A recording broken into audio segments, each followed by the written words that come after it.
the sake of time, I know that you have a lot of things to say to people. So good evening, everyone, or good morning, or wherever you are. Thank you so much for joining us in this extremely important webinar on the new SCA revisions for its Code of Corporate Governance. I have to admit, actually, that SCA has been really leading in the region in the area of governance reform for listed companies. A lot of countries, they look at what SCA is doing so that these can start to copy from them. Now, so recently, in fact, SCA has issued a new Code of Corporate Governance for listed companies, where they introduced some changes to the existing code. So today's webinar, the whole idea is that SCA will share with us some of these main changes and an overview of the code. And then after that, we can receive questions and comments from the audience. Maybe if there are things which need some clarification, you can ask us about. You can always, of course, type for us the questions, and we will try to address them. I'd like to give a special thanks to Mr. Mohammed Junaid. He's head of governance in corporate governance section at the Securities and Commodities Authority. And he has been leading the work for governance reform within SCA. So thank you, Mohammed, for your efforts in the region. And thank you so much for being with us today. I know your time is very precious.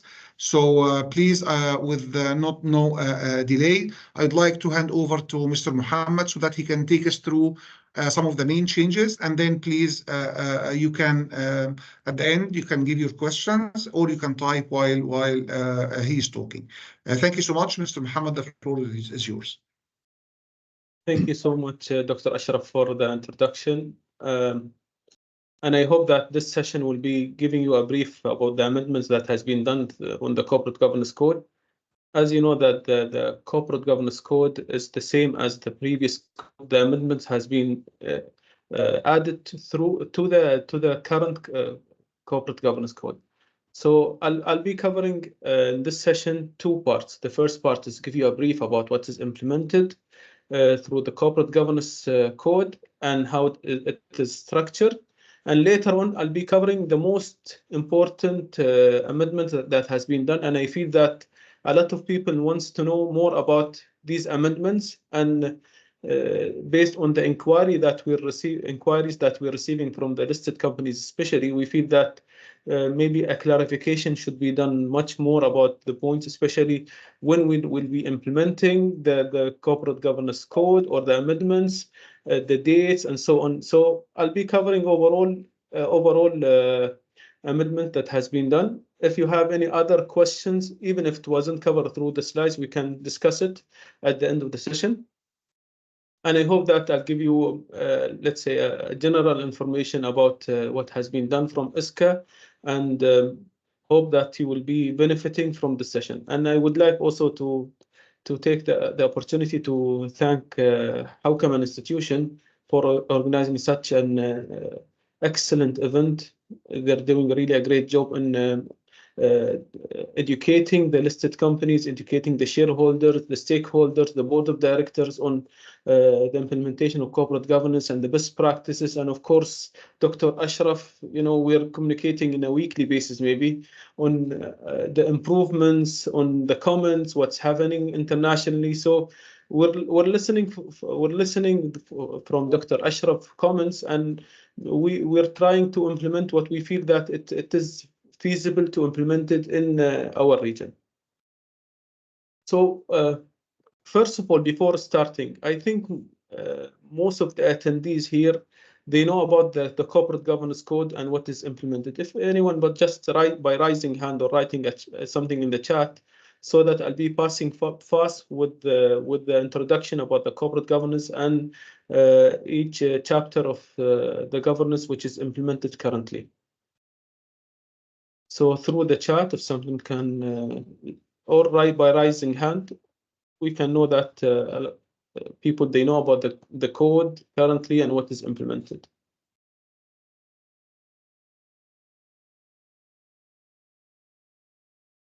Excellent, excellent.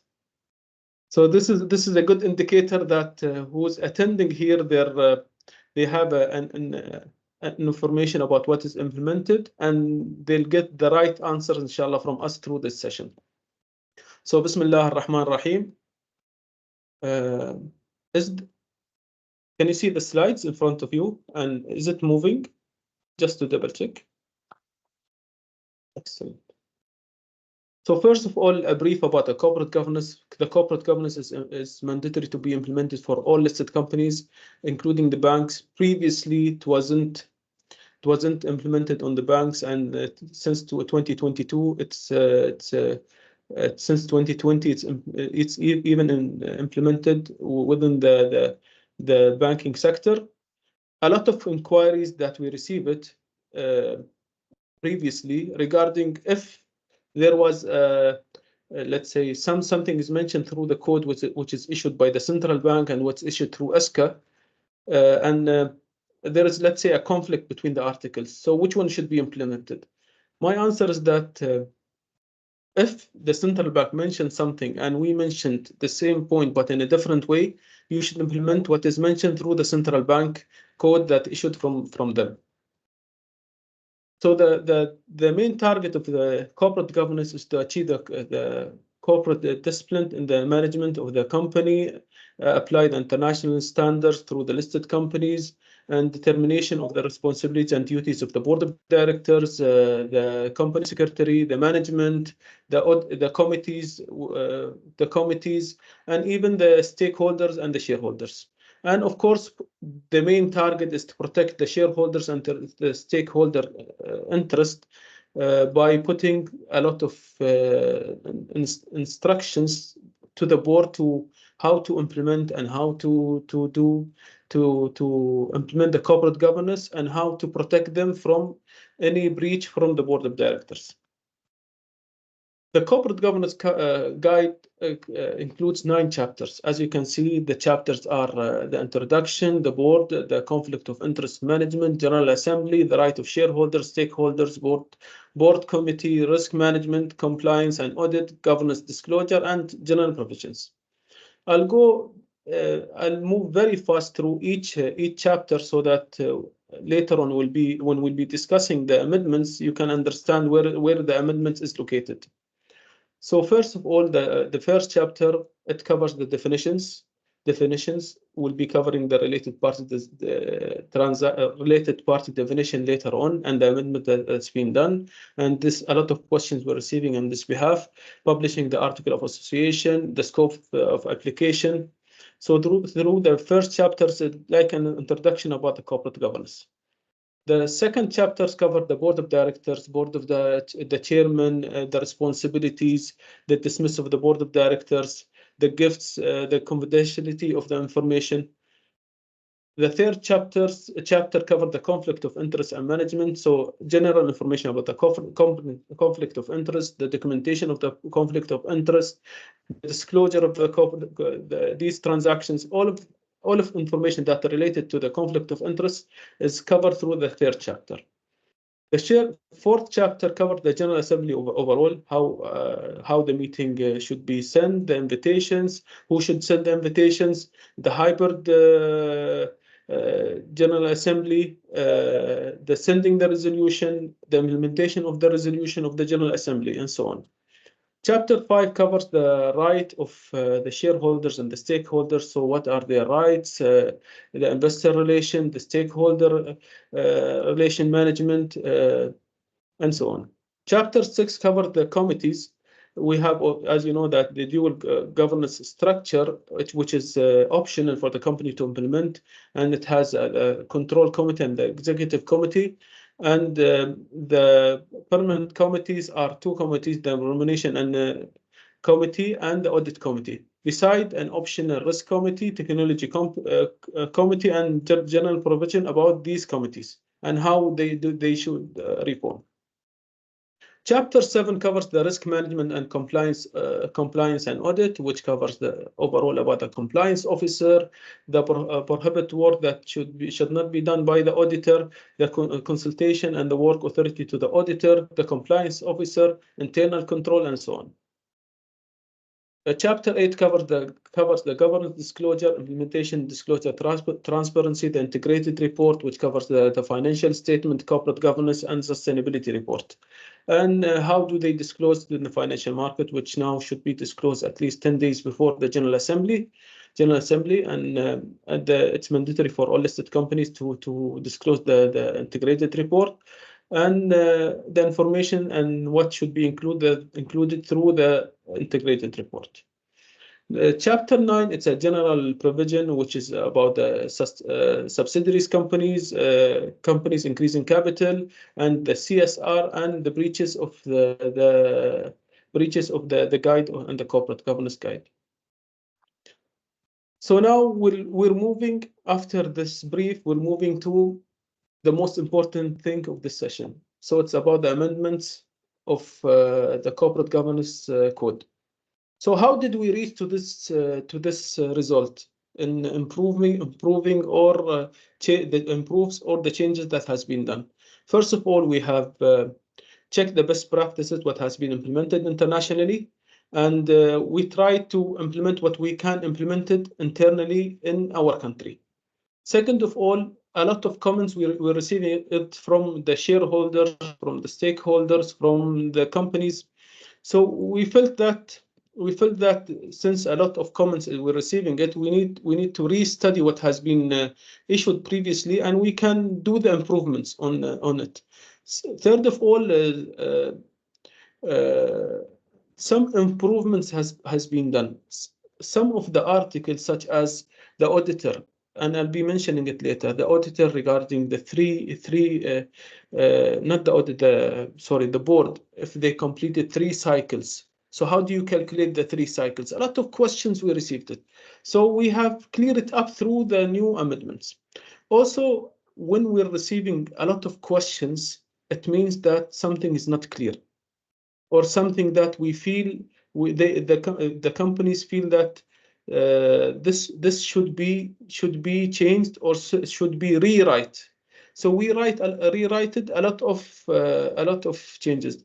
The number of changes are more than 50 changes, but I can't cover all of these changes through one session within 1 hour. So I'll try my best to cover what I can cover through this session. And if there is any other questions, we can also cover it later. Mohammed, can I just add something at this point, because I think it's something important for the audience to know. Now, the original version of the changes and the new code is in Arabic. Yes. Now, the English version that was released, it's only a draft because there was a pressure from the market to release the English one. So that one is not reviewed and edited yet. So it's better to look at the Arabic version, which of course, Mohammed's presentation now is based on the proper Arabic one. So I'm just saying that if there are any variations, the Arabic version is the approved one by SCA. The English one is still a draft, not approved by anybody, just to clarify to people. Thank you so much, Doctor. I was going to mention this one, but I forgot about it. It was my plan to do so. Thank you so much, Doctor, for reminding me to mention this.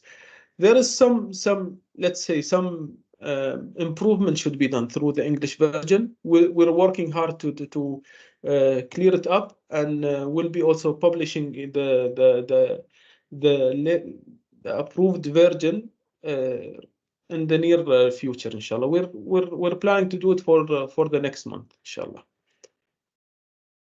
So the first and some of the most important amendments that has been done through the corporate governance report is related is the related party definition. Previously, it was, let's say, it doesn't cover actually what is the related party. So we have checked the best practices internationally and what has been implemented, and we checked also what has been implemented in other countries in the region. And we found that the implement or the related party transaction should be much wider. So now, currently, previously it was just the board of directors and the management and the investment of these people with 30%, and the mother company, the sister company, and and yes, the sister company. So now we have make it much more wider, as you can see, and it's more clear. So we have covered the chairman and the members of the company's board and their relatives, executive management and their relatives, employees of the company, companies in which of the aforementioned hold at least 30% of the capital, the parent, subsidiary, sister, affiliate company of the company, of the listed company, the major shareholder, which is a new also improvement, the major shareholders in the company, anyone owns 5% or more of the company shares or votes right. And if you read it clearly, you know that the shareholder who owns 5%, he have an influence in the company. So if we think about it in a governance way, forget about it that if you are an employee in the company, think about it that if the shareholder, if he's owning a 5%, he'll be affecting the decision in the company. So we have added also the major shareholder, also the chairman and a member of the board of the parent, subsidiary, sister, or affiliate company of the listed company. Also, any company where a member of the board or executive management of the company serve as a board member or executive in the other company. Mohammed, can I just ask you something on this slide? I'm sorry, please. Because we got some questions about this. Do we have a definition of what is a parent company? What is a subsidiary? What is sister companies? Or this is in the company's law? Because some people are asking what is meant by parent company, you know? So do you have definitions for this? Everything, yeah, it's available either through the code or through the commercial law, but it's defined. It's defined. Okay. What is the mother company? Yes. So what's not defined here? Actually, it's in the commercial law, right? It is. It is. Okay. So we're trying not to. If we're adding a lot of definitions, since we had the corporate governance code, we had the power from the commercial law. We didn't copy everything from the commercial law to not make it much more bigger. Okay. So that's why we didn't copy everything from the commercial law. The questions, yeah, we'll be answering the questions if you allowed us. We'll be answering at the end of the session. Maybe we'll give it a half an hour or 25 minutes to answer the questions, inshallah. The second amendment that I'll be covering today is regarding the board chairman. So the board has the authority to elect from its member a member to serve as a managing director, define their responsibilities and remunerations.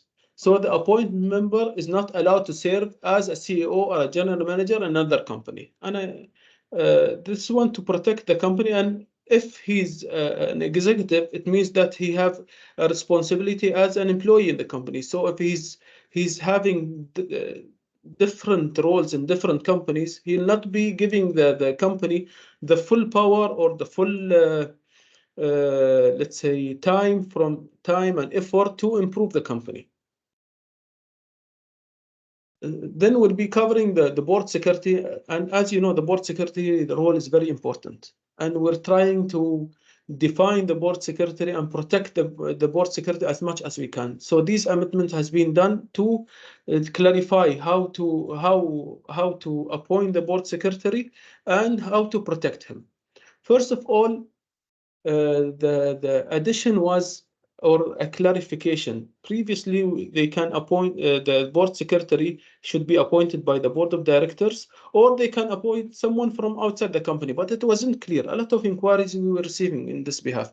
So we have cleared up that, and as you can see, and it's highlighted in red, and has the option to seek external assessment from a legal or a natural person within the country.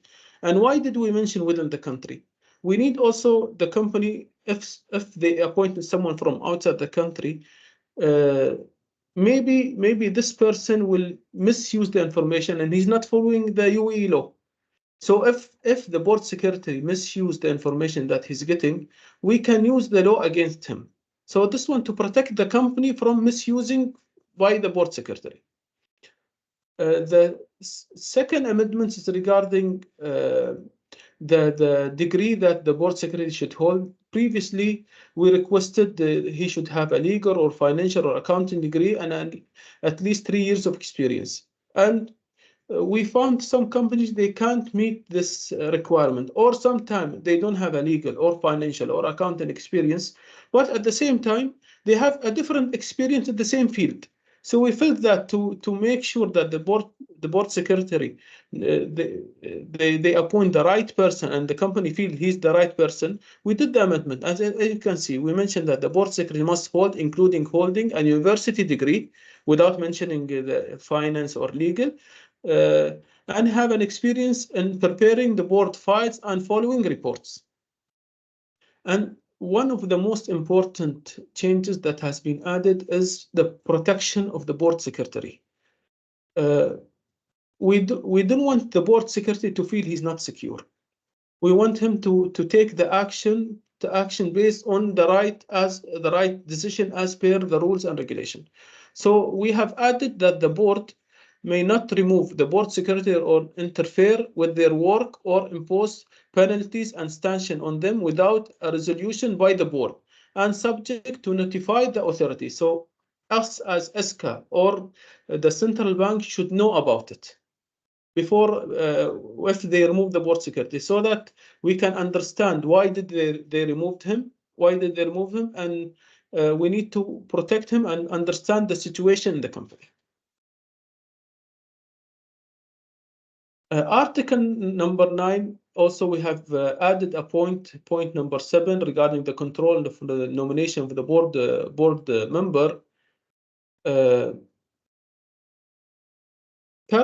We had a lot of cases previously regarding the nomination of the board of directors through the General Assembly. A lot of shareholders, when the nomination is happening on the next General Assembly, they're requesting to do the amendments within the same General Assembly. So, for example, if the board of directors number are 7, and they feel that, and they're planning to have 3 seats instead of 2 seats, and the shareholder have a number of a percentage in a company, and he feel that he can't get these 3 seats as his plan. So he's requesting to add 2 more seats to the board from 7 to 9 by changing the article of association, and after changing the article at the same General Assembly, they're voting for 9 instead of 7. We want to stop this practice. We want also the other shareholders to have the same right. So if they're planning to change the article of association, they can change it, and later on they can do the voting for the other seats as per the changes that has been done through article of association. They can do it even if there's no nomination. They can do it anytime by the year or any other years that they don't have a nomination, and they can add the other seats. But we need to be fair with the company and with the other shareholders who's planning to enter enter as a board member to the company. Also, we have done some changes through the Article 10, terms of nomination of the board, nomination of the board member. So the board member candidate shall meet the following requirement. We have cleared it up. Previously, he should have an experience in the field of the company. Now, sometimes a lot of companies they don't need only the experience in the field of a company. Maybe they want to bring a person who have an experience in HR to use him as a member of the nomination committee, or an experience in the financials, so he'll be heading the audit committee. So we removed the experience in the field of the company, and we have changed it to the article, as you can see, process experience and component in the areas that serve the company's interests, including but not limited financial, legal, admission, or executive presence. So this one helps the company to choose the board member who have the experience that will help the company. And of course, the requirement previously, it was an experience in 5 years, not just experience in the activity of the company, but 5 years. So maybe they don't have this experience. Also, the following document, the documents that should be submitted for the nomination of the board of directors nomination. So when the company opened the nomination, and publish it on the financial market website and on the company's website. We have added one more requirement, which getting a criminal status certificate issued and authorized by an official authority in the United Arab Emirates if he's a resident in UAE, or abroad if the country has a resident abroad, depending on the applicable legal procedure in the country. So he can check whatever has been the way that he should approve it, and he should approve it by, let's say, the Ministry of Foreign Affairs, for example. And this one, so that will protect the company if someone have a criminal let's say action or criminal cases, will be protecting the company from anomaly or a candidate who will be entering the listed company. Also, a lot of inquiries we were receiving from the listed companies, and we have added point number 8 regarding the documents that should be submitted to when the nomination is open. A lot of the nominees, they send just their Emirates ID and the passport without filling up all the requirements. So we have added it clearly that any nominee who didn't submit it, all the document that is required to be submitted to the listed company, to nominate himself, they should avoid this person from his nomination, and he should inform that they have avoided him because he didn't provide the listed company with all information requested. Also, the amendments on Article 12 indicate the training and board evaluation. So if a new board member has joined the company, he should know what's happening, what happened previously within the company. So the new board member should get a copy of the Article of Association, regulation, organizational structure, name of activities of the subsidiaries. So all information that gives the board member a full picture about the situation of the company, so that then if he's attending the next board meeting, he'll have the full view and can take his decision based on what has been provided to him. Also, we have added in point number 2 the assessment of the board of directors, and we have a lot of inquiry of how does this work. So the assessment of the board of directors should be on a yearly basis. The first 2 years should be, the board shall conduct an annual evaluation by the performance of the members and committees to determine way to strengthen the effectiveness. The evaluation process can be carried out either by a nomination and a nomination committee or by the board chairman, assisted by the board secretary as needed. And they can use an independent consultant to be invited for this process if they need. And in the third year, the board shall have an independent professional entity to evaluate the board and its members and committees. All of these information should be disclosed through the corporate governance code on an annual basis, and should be included clearly what has been done. In Article 14, the board obligations, we have added a number of points. I covered 4 of them, which I feel that they are important. Point number 7 through Article 17 is developing and adopting an internal control framework and risk management framework suitable for the company's operation and compliant with the international practices recommended COSO. And point number 7, the propose and policy for the board nomination to be approved by the shareholders.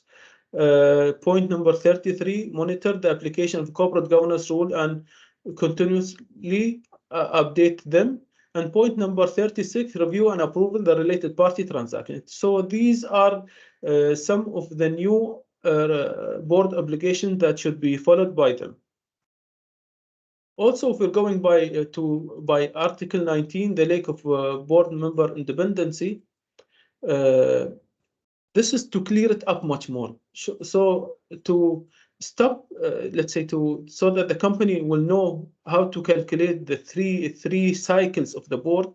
So we have cleared it up in point number 9. If the independent member is re-elected and appointed to the board for more than 3 consecutive terms. So it's not, previously we mentioned 9 years. It wasn't clear how to calculate the 9 years, so it should be 3 cycles as a board member. Through Article 23 regarding the board meetings, we have added point number 3, the invitation to be accompanied by the agenda and all attachment documents shall be sent at least 1 week before the meeting to all members. We found some cases. By the listed company, they're not sending them the full documents, the full information to all board members. They're sending some missing information. So we cleared it up that all information should be sent it, not just, let's say, the agenda without the supporting documents. Also, in the event that the urgent board meeting is held without the implementation and the provision of the clause number 3 of this article, all members of the board directors must agree that the situation that call for an urgent meeting is an emergency. So previously, and we had some cases. For example, if the board members are 7, sometimes they send it to 5 just to make it very fast, and the other 2 members, they didn't receive the urgent board meeting event and information. So they reached to SCA that we didn't know about this one. And to close this gap, we mentioned that it should be sent to all of the board of directors. It should be agreed from all of them that this case is emergency. And if they didn't approve it, they can go back to a normal meeting, which everyone should be invited and attended, and they can take the decision by whoever will be approving or denying the decision. And also the non-members of the board of directors are not allowed to attend the board of directors meeting, except the board secretary and those invited from the executive management of the company or council advisor to express their opinion. The invitation must be in written and it should be sent by the chairman. Attendees shall not include observers or representative of the shareholders. And we had some cases in this some questions from listed companies. A lot of shareholders, they were requesting, we want also to attend. And it wasn't clear, shall we allow them or we don't allow them? So we clear it up through this number 10 points in Article 23 that the shareholders are not allowed to attend the board of director meeting. In Article 25, the board decision by passing, it should be approved by all members. So if it wasn't approved by all members, it will not be a bypassing decision, and they should go back to the normal board meeting.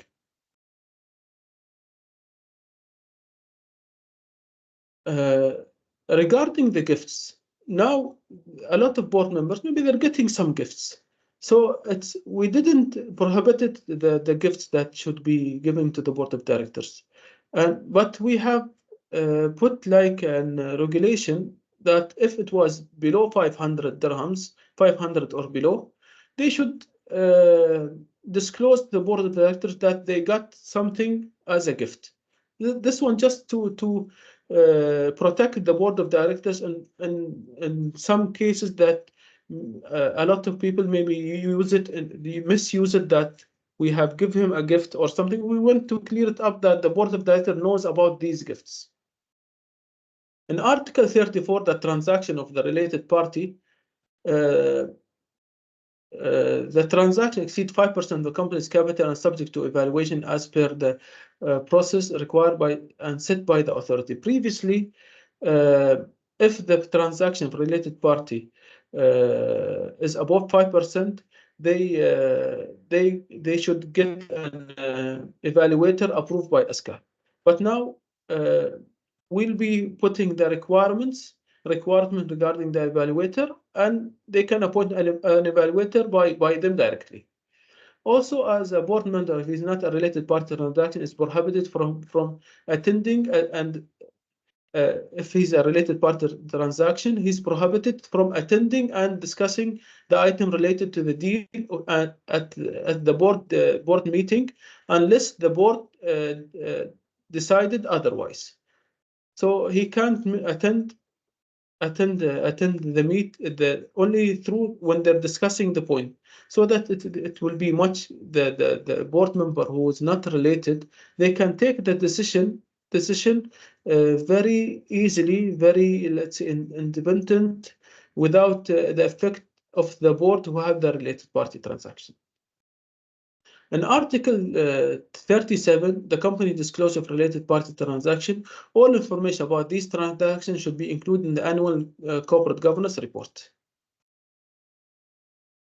And through Article 40, the General Assembly, we have added the financial market, which are licensed by the authority, who can issue the power of attorney for the shareholders to attend the General Assembly. Previously, the financial markets were not on the list to approve to be as a power of attorney for the shareholders, to give the power to other shareholders, to other person to attend on his behalf. But now we have added the financial market. Also, the Article 40 concerning the virtual General Assembly meeting. Previously, we have a resolution from the Board of Directors, and it was a separate resolution than the corporate governance. We felt that we need to keep all information that is related to the General Assembly in one reference for all shareholders, all listed companies. So we have added all the same requirements from the separate information, and we have added it through the corporate governance code. If we go into if we will be speaking about Article 41 regarding the invitation of General Assembly meeting, the publishing, and we have added point number B, publishing the meeting announcement of the company website and the financial market website, whether the company shares are listed. Previously, they need also to publish the invitation on the newspaper. So to make it much easier, newspaper, which is the local newspapers such as Al Bayan, Al Khalij, Gulf News. So to make it much easier, and a lot of people, they're not reading the newspapers these days. To make it much more easier and clear for the listed companies, they can send the announcement of the General Assembly through the website of the company and the financial market, through the company's page. In Article 45, listing an item through General Assembly, first of all, we had 2 points regarding adding an item before the General Assembly. We have merged them in 1 point to make it much more clear. Also, we have in the event that a request to submit including an item to the agenda of the General Assembly, they should, and the shareholder requested to add these items, they should send it to the authority, so to SCA, to approve the addition point to the General Assembly, and they should send it at least 10 days before the date of the General Assembly. And why 10 days? So that also we can study what has been requested and let's say make sure that the addition should be also published and notify for all shareholders. Also, if we have, since the commercial law mentioned that the shareholder who's owning 5% of the capital of the company can add an item through the General Assembly, we have, and our articles in some places mention 10%. So we have make it the same way what has been mentioned through the commercial law, so that no confusion will be, the companies will feel it in the future. In Article 59, regarding the nomination and nomination of the committee, we have added also the responsibility to ensure the extent and appropriate and update the plan for the continuity of and suspension of the work of the company, senior management, and the chairman of the board of directors committee. So this is a new requirement from the nomination committee. Also, the Article 61 regarding the duties of the audit committee, it's regarding the off-balance sheet. They need to review the important and unusual items that shows by including it in the report, includes in the report and accounts.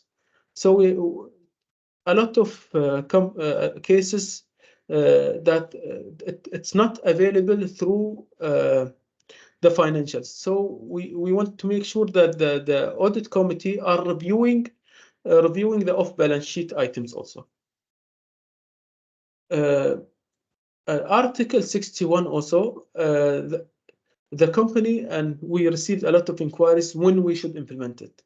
So the company shall prepare an annual report of the activities of the audit committee, signed by the chair of the audit, and includes as independent report in the annual governance report issued by the company in accordance with the provision of the guide. The chairman of the audit committee must also be present in the annual general meeting to answer questions related to the annual report.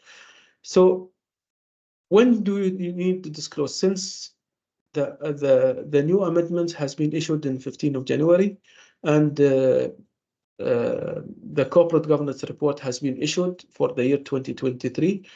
So this implementation should be done for the year 2024, which should be disclosed in 2025. Article 63 regarding the risk committee, we received a lot of inquiries. How the formation of this committee, who should be in the committee as a board member or an executive in the company, the number of the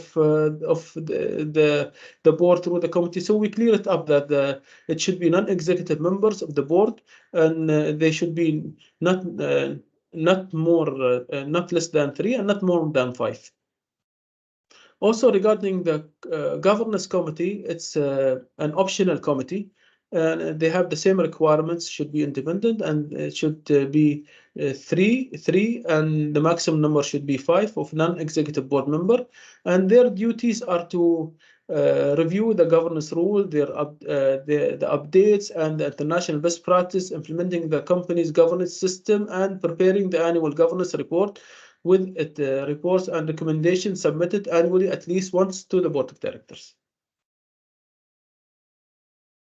Article 67, the risk committee. So we have cleared up that the internal audit function shall not be combined with any other function within the company. Also, regarding the compliance officer, we have prohibited combining the compliance officer with any other function within the company. Also, and this we're getting a lot of inquiries. Also, we'll be sending a circular to all listed companies on behalf regarding the consultation and the work authorized to the auditor. So point number 4, the auditor may express an opinion of the effectiveness of the company's internal control system and their compliance with the appropriate internal control framework defined by the board of directors. This part is really, it's a very important amendment. We need to send a circular to clear it up much more to all listed companies, so that they will know what shall they do in the future. I hope that I covered the most important points to the corporate governance, and thank you so much for being patient with me and listening to my let's say session. And this is the time to receive the questions from the audience. Thank you so much, Muhammad. It was really very comprehensive presentation. I got some questions from the audience in writing. I will just mention some of them. And of course, if somebody has other questions. Do we have a definition of relatives? يعني احنا بنقول مثلا أقارب. Do we have any definition of what do we mean by relatives? Yes. Please. So it's available. It's mother, father, mother-in-law, father-in-law, and sons, and it's available through the code. Okay. Now, the other one was on reporting on the board evaluation. You said that actually the company must report on their corporate governance report. What information does SCA expect from companies to disclose? What kind of things? Yeah, this one we will be sending a circular with the annual circular will be mentioned, but we'll do it in advance. What data should be available through the corporate governance report? Okay, another question was, you mentioned that for the independence, if the board member spends 3 cycles, then this board member is not independent anymore. Now, what if one of these cycles was not complete? Like, sometimes, for example, maybe a board member resigned, so this person came in the last year, and then he continued the cycle, and then he had other 2 cycles. So totally, he spent only 7 years, not 9 years. Yes. So the 7 years, it means 3 cycles. So then for him, he is not independent anymore. Yes. Okay. Yeah, I mean, there was also a question on the independence regarding government ownership. So if the government owns, say, 20-30% of the shares of the company, and they put one of their employees on the board of this company, is this person independent, or is he or she a non-executive only? This question, it's a wild question. Maybe we can't cover it in this session because we need to understand the situation and the ownership of the government. How is the structure of the ownership? I can't answer it clearly without having the scenario and what has been implemented in the company. For example, if the ownership is directly, it's different from the ownership indirectly. So yes. So it's a case by case, you say. Case by case, yes. Okay. Now there was another question on if there are any updates on the board remuneration policy. So I mean, in the changes, are there any things covering the remuneration policy for the board of directors of the companies? We have added, it's a general information. We kept the information that we used internally to the company to implement it. Okay, perfect. Mr. Mohammed Abdulhab, you had a question, right, from the Dubai Islamic Bank, please. Yes, sir. Mr. Junaid. Now the question is like this: from the amendment of the guide, in the board secretary section, in the previous version, it was saying clearly that the board secretary is to be independent from the management of the company. Now this independence sentence has been removed. According to the old version, the board secretary would not have what we call a 2-hat. So he cannot have a job inside the company by having another department reporting to him or something like this. Now, with removing that part, this means that we remove the independence of the board secretary from the management of the company, so he can have another departments reporting to him or doing another jobs inside the company also. Maybe through the translation, maybe it's not clear, but he should be independent. Okay, so removing it doesn't mean that he is not independent from the management. He can't have another job within the company. Thank you, clear, sir. Thank you. Yeah, I remember, Mohammed, that actually it's clearly in the Arabic version, it clearly mentioned that this person is appointed by the board and he or she reports to the board of directors. Yes. And cannot be fired without the approval of the board of directors. And even the board has then to report to SCA with that to make sure that this person is really kept independent. So he is not really, or she's not influenced by the management. Yes, sir, but there is an interpretation going on now within the companies that they can give him another job, like being a head of other department beside being the board secretary, while he is hired by the board and reporting to the board, but he can have another hats inside the company. This interpretation is going on now. Yes. So I wanted to clear it. That's it. Thank you. Yes. Okay. Now there's a question now from one of the audience on the risk committee. Is this mandatory or is this an optional committee? It's an optional committee. Thank you.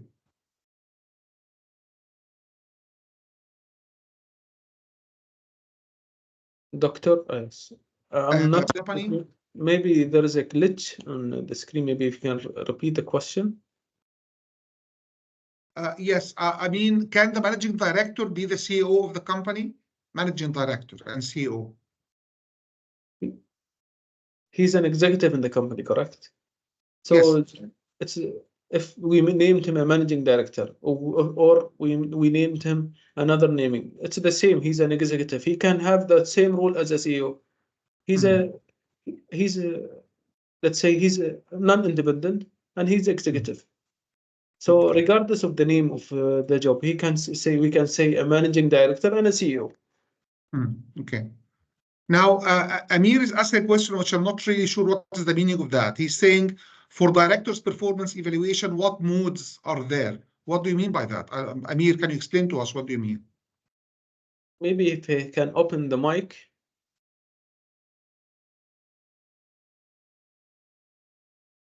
Okay.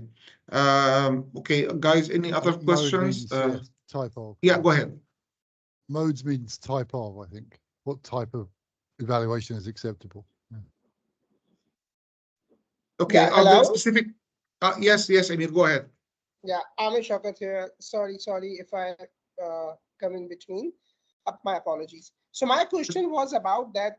I was looking into the presentation that there is a performance evaluation of the directors and the board committees. So generally, as a best practice, there are different modes how to evaluate the performance of the directors, whereby in one of the way, the chairman does evaluation of all the other board members. There is another methodology where different committees does evaluation on themselves. And there is a third option, generally in the best practice, that an external consultant does the performance evaluation of the board. So this was my question, please. Thank you. Maybe just to understand the article, it's clear. It can be evaluated by the board or any external if they need. So if they need someone external, they can do it from the beginning.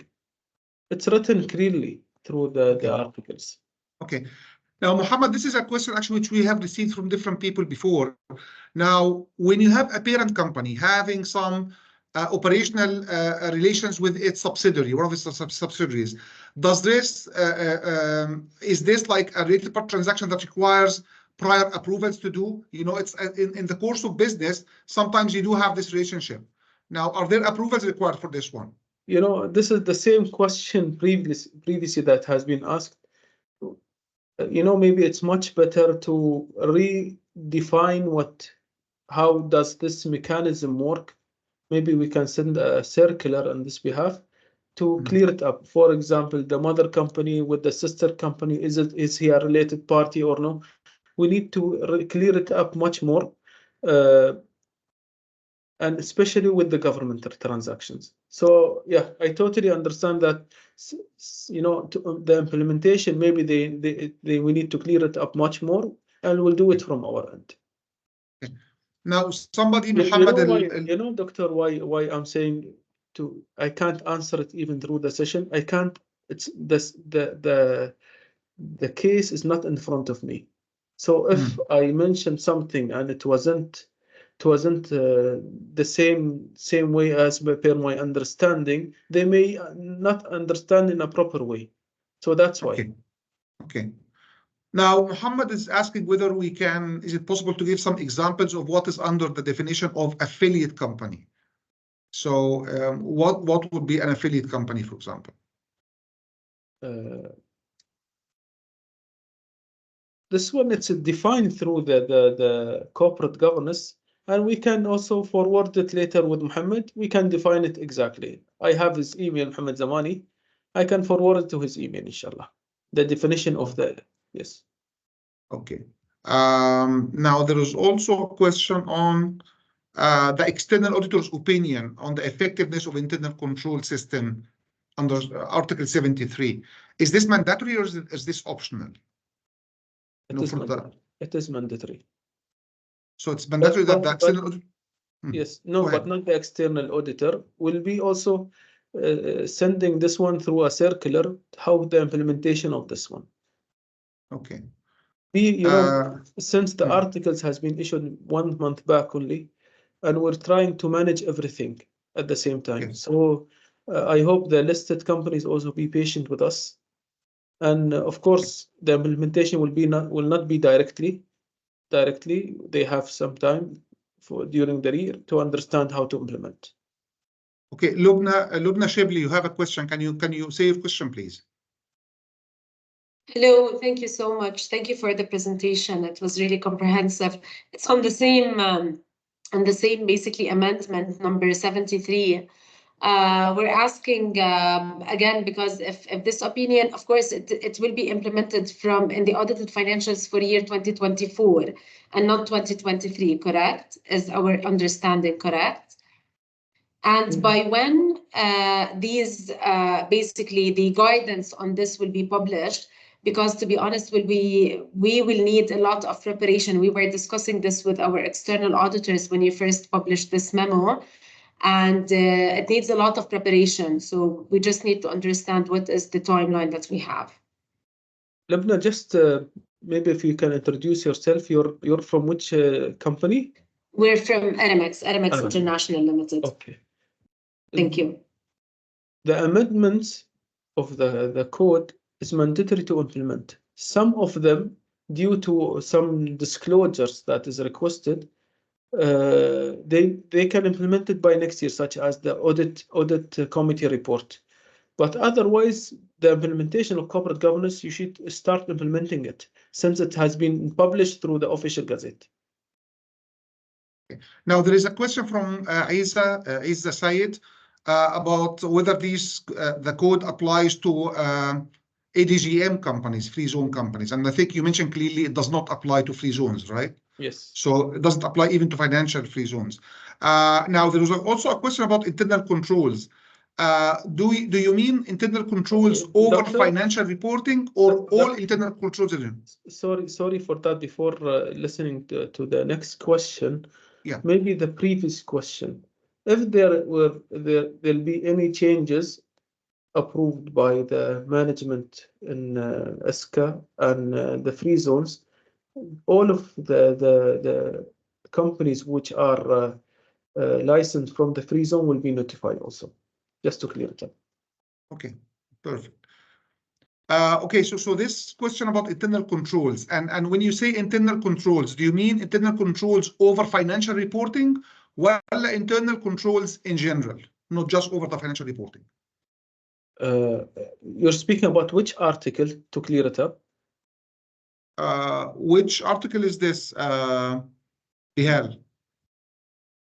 Article 73. 73. So this is Article 73 and 14. So I think 14 is for the directors, which says they need to implement internal controls. And then 73 talks about the opinion from the external auditors.